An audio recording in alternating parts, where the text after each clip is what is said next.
Hello, namaskar. Today I'm going to make a video. I'm going to talk about dimension, portals, planes of existence.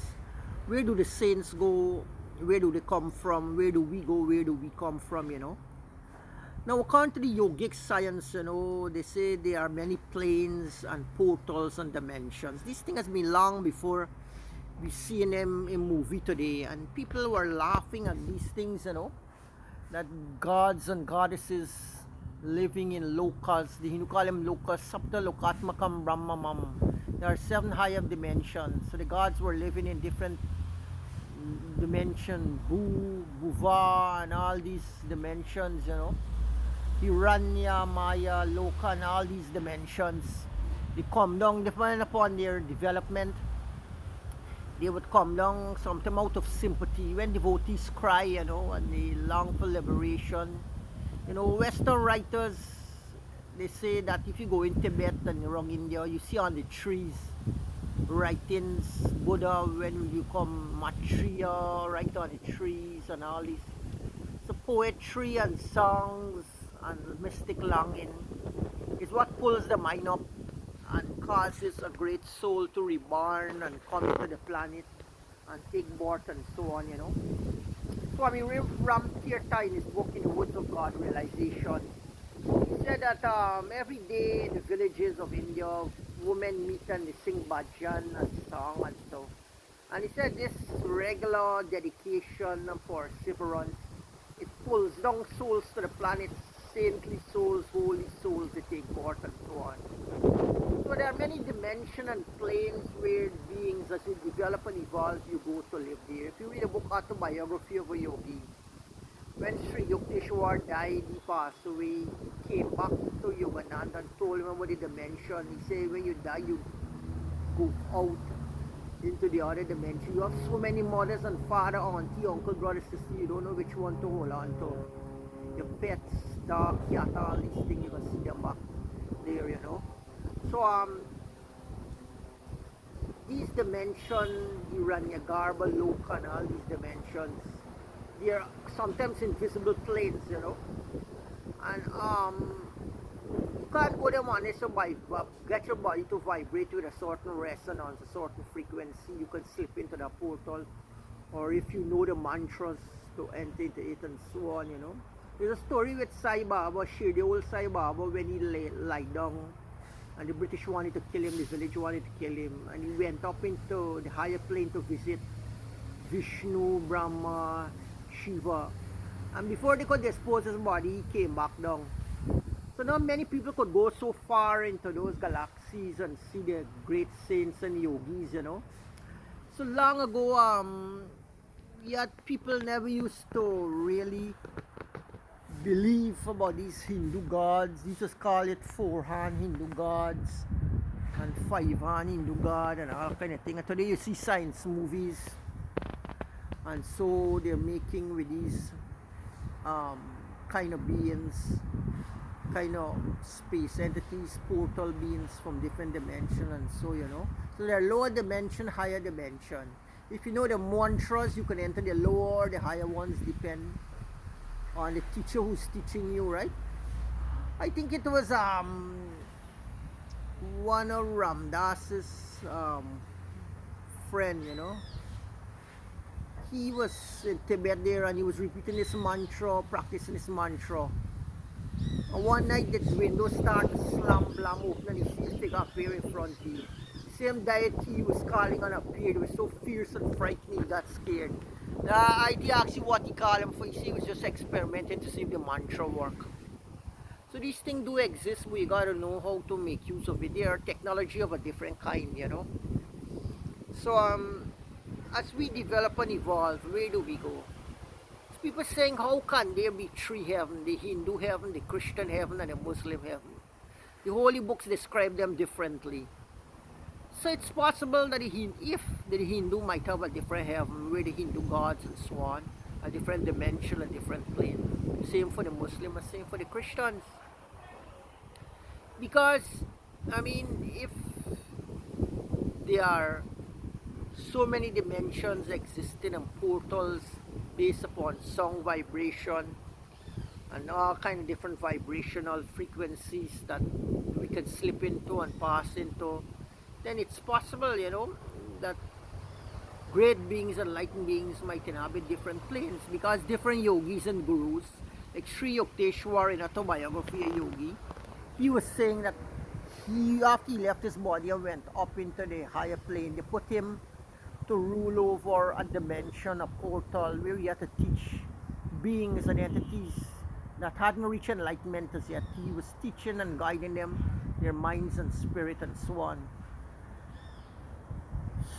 So if the gurus can go up to these higher schools and universities to teach, then the gods and so on might be there, might be in another very deep and far-reaching plane of existence and so on. So it just takes time and patience, and all these things just become revealed.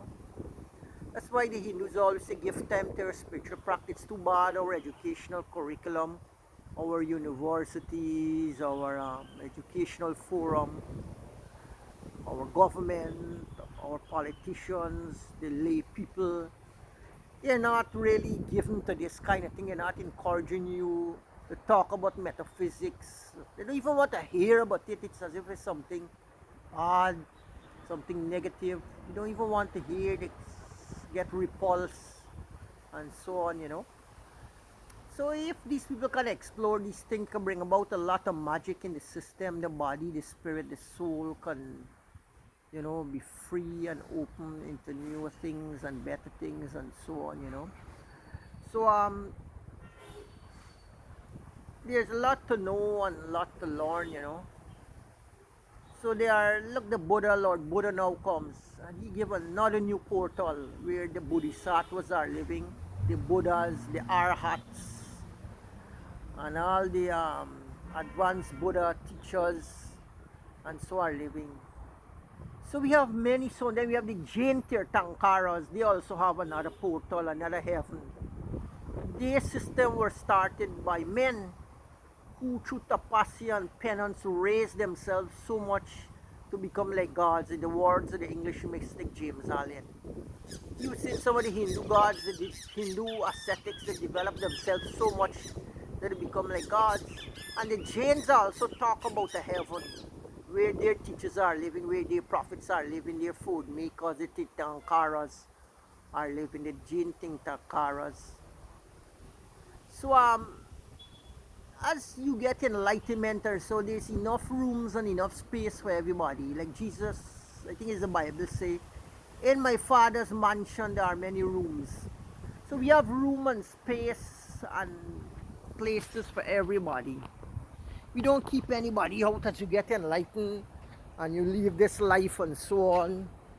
We get facilitated to come here and to occupy places and positions. They afford you that, they give you that, depend upon your spiritual upliftment and so on.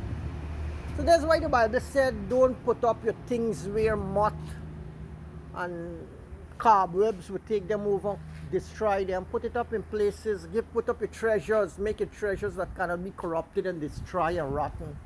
The spiritual values, right? Virtue, spiritual qualities are rare.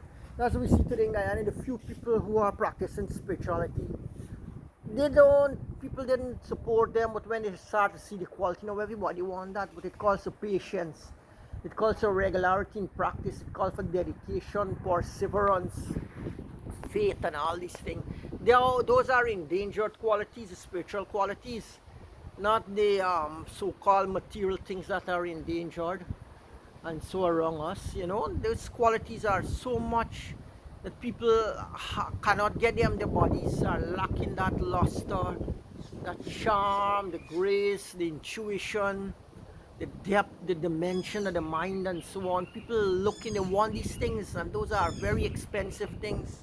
They should be treasured more than those diamonds and rubies and pearls that are hard to find.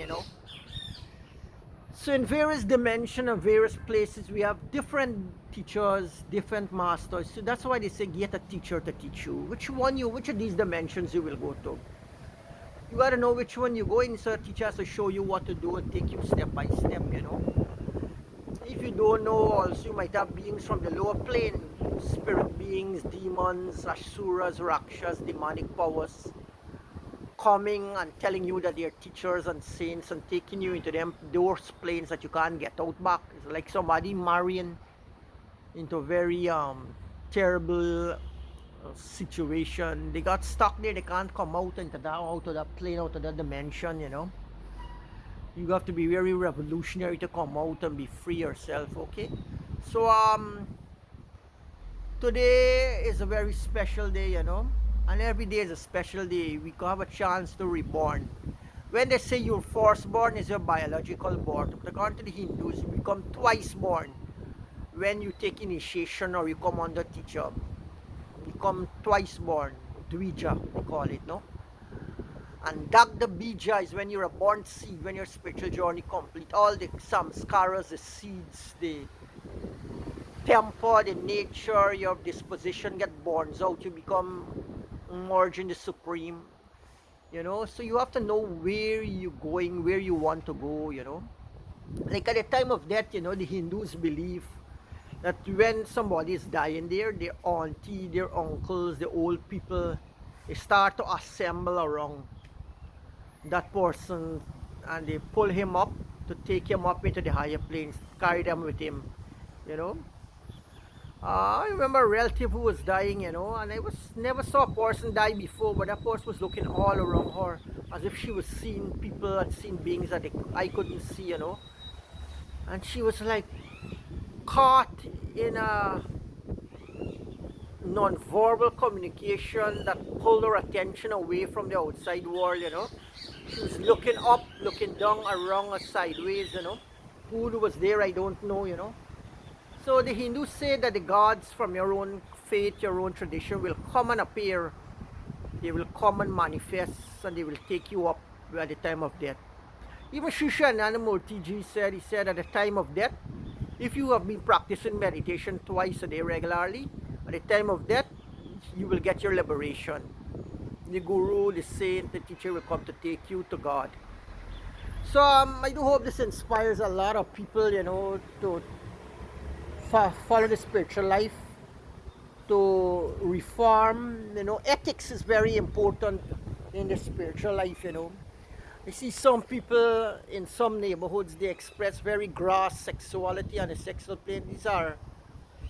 These are terrible and disconcerting antisocial behavior that humans should not do. You know, they are censored. Humans should not have this kind of behavior and attitude in the everyday society. They're inducting innocent young people, you know. So there's what we have happening here, that people are struggling for the spiritual power, the life impulses, and they do not know how to get it. So it's a very exotic and rare thing, you know. It's endangered. That's what Baba said in his book New Humanist Liberation of the Intellect, that a devotional sentiment is endangered sentiment. Few people have this devotional quality. Everybody has intellect. Everybody has um, commonplaceness. There are many people are commonplace, right? But how many people can follow the divine life and proper life? I don't know. So it all depends on our dedication, our willingness to participate and practice. So that's, if you have a sangat or a community, it's more easier because you'll be encouraging each other. But when you're alone, it's more testing, it's more challenging, and so, you know. So that's how the spiritual principles go, that if you practice, you get, like Ramakrishna said, you get what you put in, you know. Grace is proportionate to exertion. So Ramakrishna used to converse and talk with an invisible goddess whom he referred to a name as Kali. It's the same Hindu god Kali. And everybody now start to believe in Kali and now are worshipping Kali. And so this is a goddess who goads you to action, dynamism, movement, dispels lethargy, darkness, slumber, staticity, laziness.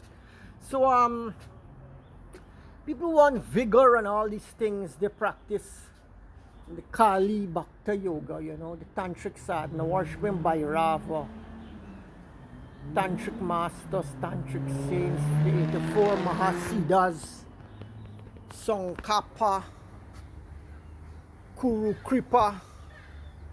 All these are Tantric masters, Marpa, Latsoa, Chen Rizi, the Sri Yantras. These are all Tantric practices that are designed to awaken the dynamism, an active principle within the being, to take you out of darkness, staticity, and death, what they call the death phase, the death plane, the death mind, the mind that have you in a field of darkness and slumber and staticity.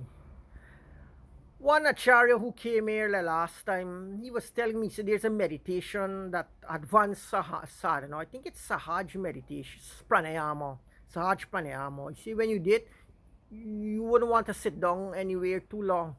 You're very active, moving, you want to work, you want to turn out nice things, do good work and job and so. So that's how it goes for people who are seeking life. And I can say it's true. What the Bible says, seek and you shall find, knock and it shall be opened unto you, ask and it shall be given. Those things are true. Things start to open out and reveal themselves after years. When you really serious, God sees you serious, you don't want nothing else. But you want answers, you want betterment in life, things start opening out and so just call for patience and dedication. So let's hope we can connect with the God plane, the God principle. Let's hope we can open out to the lighter plane, the sunshine planes, and see light and happiness and peace. Namaskar, all the best.